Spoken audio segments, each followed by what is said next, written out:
going on? Fatty here. Hey guys, what's going on? Fatty here. It's been quite a while. I'm gonna be bringing you an MMA prediction video. I think it's been it's about 2016 since I made my last video. It's been a little bit. I'm gonna be a little rusty. Got a little bit of a new setup. It's kind of like my little this actually isn't a video setup. This is just my little live stream slash podcast setup I do with my buddy on Fridays. Talk a little bit about that on the end of the video. But anyway, yeah, it's been a little bit. I'm back. I'm going to try to start making these videos a little bit more regular now. Yeah, I'm just going to go ahead and get to the video. Thing for Amanda on this one. Alright guys, anyway, first up, oh, by the way, I'm just going to be focusing on the main card for this card. Just because, you know, it's a pretty stacked main card, and most of the fights that most people that are going to be watching this are going to care about are going to be on the main card, so I'm just going to focus mainly on those. Plus, it'll be a little bit of a shorter video, hopefully. But anyway, I'm going to jump right into this with the first one. We got Amanda Ribas. It's either Ribas or Ribas. You can never tell with the R's and H's with Brazilians, but Amanda versus Paige Vanzant to start off the main card. This one, I think this is a pretty clear-cut thing for Amanda on this one. You know, Paige is, you know, she's going to be coming back after a while. You know, she's had a lot of injuries, and plus, I just think it's a little bit of a, I don't want to say a mismatch, but I think that Amanda definitely is better everywhere. Yeah, so this one, I'm just going to keep this one pretty, not too technical with this breakdown, but I just think Amanda's just kind of better everywhere, and the inactivity and injuries of Paige, plus, you know, she's basically become more of an Instagram model than anything else lately, not really focusing too much on fighting. But yeah, I just think Amanda will win that. But yeah, on that one, pretty clear cut, straightforward. Not anything too crazy, too weird. But yeah, Amanda on the first one. Alright guys, next up on the main card we got Jessica Andrade versus Rose Namajunas, two former champions. I'm actually honestly pretty pumped for this fight, if I'm being honest. I mean, obviously this card's stacked, but this fight I think is a sleep. It could be a sleeper fight. I mean, it was a pretty good fight for as long as it lasted. I think in the first fight, Rose was pretty heavily, like she was controlling the good majority of that fight. You know, besides a few clinch attempts and or a few slam attempts, and you know, Andrade was starting to come on pretty late with those leg kicks. They were starting to get to Rose a little bit, but I just felt like the first fight, you know, she just kind of made a mistake. She every time Andrade tried to slam her, she just, you know, she held on to those. She was going, I think it was either an armbar or a Kimura. I can't remember. I think it might have been a Kimura. She was going for a Kimura just to kind of deter the slams of Andrade, because Andrade is just a tank of a human being. But other than that slam, you know, I think she just held on, made a mistake. But, you know, and this is actually a 3-round fight, so I believe that, I mean, on paper, I think Rose could probably win this as long as she sticks to her, you know, if she stays at distance, she uses her striking. I think she's a lot more clean of a striker than Andrade. Probably not as much power, but I think she's a lot cleaner. She's longer, or a lot longer, a lot taller. She's very technical, and yeah, I think if she stays on the outside and, you know, just uses her reach advantage and just her technical striking, I think if she keeps Andrade on the outside, I believe she'll be able to get a decision. I don't know. She may not get a finish. I think she dropped her in the last fight. I can't remember. But like I said, Andrade is a tank, and I wouldn't be surprised if she just Vanderlei Silva, old school Vanderlei Silva her. But I'm just to keep it short, I'm going to pick Rose in this one for just the fact I think she's a much better fighter. I just think she got caught in a crappy position last time, and, you know, she just got dumped on her head, got knocked out. It happens. But yeah, on that one, I'm probably going to go with Rose on that one, probably by decision. I don't think I think they're too crafty to get finished by each other. They're two very tough ladies, but I'm going to pick Rose. Okay, guys, next up, the third of 3 title fights on this card. It's insane. Another fight that I'm extremely pumped for. You know, we got Peter Yan versus Jose Aldo. This is a really, really fun matchup, I believe. You know, Jose, he came down from featherweight. He looked like a bit of a skeleton on the scale, but he looked pretty decent. I mean, he got kind of worked pretty early in that fight. He got caught a few times early in that fight with Marlon. But after that, I mean, he recovered and he looked fairly decent. I still think, it's been a while since I've seen that, but I still think Marlon should have got the decision in that fight. But, I mean, oh well. Well, actually, did he get the decision? I can't remember. It's been a while since I've seen that fight. But either way, Jose looked pretty good in that fight, despite looking dead on the scale. He's fighting Peter Yan. I think this is for the vacant title, if I believe. This is an extremely fun matchup. I believe these guys are... I think Aldo definitely has the jiu-jitsu advantage. I don't know about the wrestling. He's a lot bigger, too. He might have the wrestling advantage. I'm not sure. But striking-wise, I think no matter what, this is going to just be mainly a striking match for the most part, mostly kickboxing, Muay Thai. And in that case, it's a pretty even fight because Jan's got some nasty boxing, pretty good kicks too, but he's got overall just really good striking, really nasty boxing. Aldo, we all know Aldo's a beast. I mean, look what he did to Jeremy Stevens, you know, look what he did to Chad Mendez back in the day. But he doesn't really, the thing that always irritates me is he doesn't throw a lot of leg kicks anymore. I'd love to see him start throwing leg kicks again. I don't know if it's an injury-based thing or just his style's changed up. I don't really know. But he's kind of fell in love with his hands a little bit, and he doesn't really kickbox as much or throw kicks as much as he used to, leg kicks. He had some of the nastiest kicks in the division. And like I said, this is a really fun matchup. It's actually, I would say experience-wise, I would probably pick Aldo. But Yan is a fucking monster. This is a tough one. I'm going to go with Aldo just based on the fact that I feel like he's going to be the bigger guy. I mean, it depends on if... I mean, he looked good with that weight cut. It all depends on how his weight cut looks. If he has a decent weight cut and he's not too drained from it, I think he'll be the much larger guy, the more physically imposing guy in the clinch. And the striking, I think both guys have good defense, good offense with their striking. I think they'll kind of cancel each other out a bit. I think it'll be mostly a kickboxing match with some clinch attempts, maybe a few grappling scrambles, but I would probably go with Aldo on this one just based on his experience alone. I think Aldo's a lot more experienced. He's been a champion forever. But like I said, Jan's a monster, and I honestly wouldn't be surprised if he won either, but just based on experience and the fact of just making a pick, I'm going to go with Aldo on this one. Alright guys, next up we got the co-main event, another title fight, another fight I'm pretty pumped for. It's a rematch. It was a really fun fight last time. It was very strategic, but it kind of heated up towards the last few rounds. You know, these guys kind of went at it, but pretty fun fight. I'm pretty interested in this matchup because first fight I felt like Max started to make the proper adjustments towards the end of the fight, but he was already behind on the scorecards because he had just, you know, Volkanovski. I keep saying I get Volkov and Volkanovski mixed up all the time with their names. It's literally the same name. But anyway, Volkanovski, he was doing really good last fight with those leg kicks early on. All those guys from that city kickboxing gym, Izzy, Dan Hooker, Volkanovski, they're all really good at sneaking in those leg kicks to get people off balance, and I think it messes with them. And Holloway is such a boxing-heavy guy. He's such a long, tall dude, lanky guy, and he puts all that weight on his lead leg. And Volkanovski, he just exposed that with the leg kicks. You know, he doesn't really Holloway doesn't really check them a lot. He kind of just gets through fights. His defense is good, but sometimes he tries to get by on just his toughness alone, which kind of bit him in the ass in that fight. But like I said, he did start making the adjustments.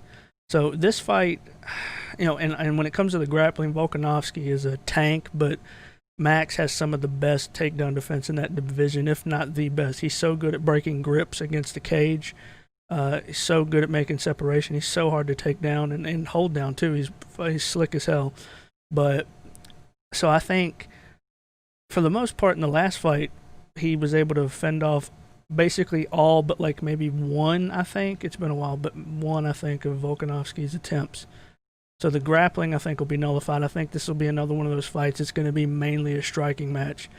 And I think it all comes down to Max's adjustments. If Max is able to if Max is able to check the kicks more and utilize his reach a little bit more, and fight like he did in the last 2 rounds, but with also checking kicks and whatnot, and stay up, I think he could probably eke out a decision. But like last time, Volkan, and I think he'll be a little bit better this time. I believe I'm gonna go with Max just based off the fact that I'm betting on him making adjustments. I think he'll be able to make the proper adjustments, possibly. He'll come in there like I think last time he wasn't expecting Volkanovski to be as dangerous on the feet per se. Like from a technical perspective, he probably knew he was a powerful guy, strong guy, but I think he thought he was gonna come in and like grapple him a lot more than he was. But I believe this time around, or at least I'm betting on this, Max is gonna be able to make the proper adjustments, check a lot more leg kicks, and fight like he did in the last couple rounds. But then again, who knows? Volkanovski could come in with some completely different stuff. He could, he could. But I don't know if he'll be able. I mean, the only thing I think that Volkanovski would do a little different is, maybe try to force the grappling exchanges a little more. But, I think he got shut down in the last fight when he tried to do that against Max. So, like I said, just for the sake of picking, I'm going to pick Max. I think Max will be able to make the adjustments earlier in the fight this time, and based on that, I think he'll be able to eke out a decision. I think it might be another close fight, but I think Max will be able to make the adjustments to get the nod this time. Alright guys, last but not least, we got the main event, the last title fight on the card. We got the Nigerian Nightmare, Kumari Usman versus Gilbert Burns. I'm super pumped for this fight. This is a really, really good matchup. 2 former teammates, so they know each other really well. They're also really good friends. Well, they might still be teammates. I don't know if Usman has moved to Trevor Whitman's camp. I don't know if it's a permanent thing or not. But so I don't know if they're still going to be teammates after this. But they were teammates for years. They've trained with each other a lot. They've grappled, sparred with each other over the years a whole lot. So they know each other very well from a training perspective. I'm really interested in this fight, because, Usman is a monster, but, so is Burns, dude. And I think there's certain areas where they might cancel each other out a bit. I think, honestly, if I'm being honest, the main aspect of this fight is going to be how Gilbert is going to be able to handle Usman's wrestling against the cage. Because I think Usman is probably he's one of the strongest guys in that division, and he's so damn good in the clinch. Look what he did to Woodley. Look what he did to a bunch of other guys. He gets a hold of people against the fence, there's nothing much they can do. He's so goddamn strong, and but ground game wise, Burns is a pretty athletic, strong dude himself, and he's a jiu-jitsu champion. So I don't know how much Usman wants to, play in that area. Because when he fought Maya, he went to the fence a lot, but he didn't really there wasn't too many ground exchanges because, Maya's obviously a beast jiu-jitsu guy. So I don't know how much Usman wants to play down there, but I think he'll try to tire Gilbert out against the fence regardless, even if he doesn't really go to the ground a lot. I think he'll be pushing him up against the fence a lot, going to the body with those hooks he does. So like I said, this whole fight comes down to how Gilbert is able to deal with that clinch. I think if Gilbert is able to, mitigate most of the damage and his gas tank holds up after all that clinch work, because when it comes out into the separation, into the striking range, I think Usman is a very underrated striker, given that he's such a powerful guy and his striking is getting better and better. But, Gilbert's kind of the same way. Gilbert is so powerful, and not just a good striker technically, but he's powerful as hell. He's finished so many guys. And that's the thing, he's a jiu-jitsu champion. He can finish people on the ground. He's got outstanding. He's got really, really good striking as well. Very dangerous striking. And the thing is, because he's so good on the ground, he's not afraid to just wing shots, hard shots. So, but like I said, I think this fight comes down to how Gilbert deals with the clinch work against the cage, and if his gas tank holds up. Because Usman's gas tank is good. So, we'll see. But like I said, I would probably say the favorite, the more favorite and the smarter bet would probably be Usman.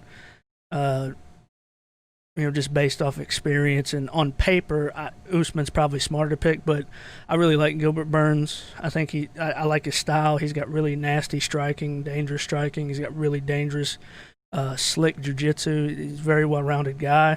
He's got decent takedowns of his own. He took down Woodley, and Woodley's a NCAA Division I collegiate wrestler and a tank of a human being himself. So, I mean, it just depends. I'm really interested to see how the clinch exchanges go against the fence. I think that in the first couple rounds is really going to show us how this fight's going to play out, I think, for the most part. But that being said, just for the sake of, being a little different and being a little bit of a sucker for an underdog, I'm going to go with Burns. I don't know. I don't think he'll finish Usman. But I think he has the possibility. I think he has the tool set to definitely get the win. But like I said, it all comes down to that clinch work and the work against the fence, how he deals with Usman's pressure against the fence. But then again, at the same time, I thought that was going to be the case with the Colby Covington fight, and they literally just slugged it out for 5 rounds. So who knows? But just for the sake of picking, I'm going to go with Burns. I just think Burns is He's a young, hungry guy. He's very well-rounded. He's very dangerous everywhere. He's a very powerful guy, and he's willing to take risks. But like I said, it just depends on how he deals with that clinch work. So for the sake of picking, I'm just going to pick old Gilbert Burns on this one. So there you have it. All right, guys. That was the video. Like I said, it's been a while since I made these videos. I'm going to start trying to get back into making them again. The whole COVID thing's going on, so there's a lot more fight cards, but now the past few weeks there's been a bunch, but I'm going to try to pick it up as the schedule of the fights start getting back to normal. Just getting back into making videos. I will say also, I also do it's not fully MMA related, but we do talk about a lot of MMA related things like news and what's going on in MMA, and we also do our own little silly fight picks. I have a podcast on Fridays. We stream every Friday, 6 to 6:30 Eastern time. I do it with my buddy. He used to watch MMA back in the day. He doesn't watch it as much as he used to, but I mean, he still knows a good bit about it. And we talk a lot about it. It's not an MMA podcast. We talk about so much different stuff. It's more of a silly thing, we just talk about a lot of stuff going on in the world and the news and our lives, whatever. Just all sorts of different topics. We talk about a lot of silly stuff, just being dumb idiots and whatnot. All sorts of different comedy, silly oriented things. So if you guys want to, you can come over there. Like I said, Fridays. The channel is FatCaveStudio, and it's the weekly podcast / live stream. It's called Flappin' Chick, and like I said, we do it on Fridays, 6 to 6:30 every week. Like I said, we do talk about a lot of MMA related stuff. So it's not MMA related in its sense, but we do talk about a lot of stuff. It's pretty funny. So if you guys think about it, come on over there and, give us some constructive criticism. Call us assholes, whatever you want to do. All's welcome, whatever. But anyway, like I said, for this video, thanks for watching. Subscribe, leave me a comment. Tell me how wrong I was in my picks. Tell me how right I was. All that sort of stuff. So thanks for watching. See you later.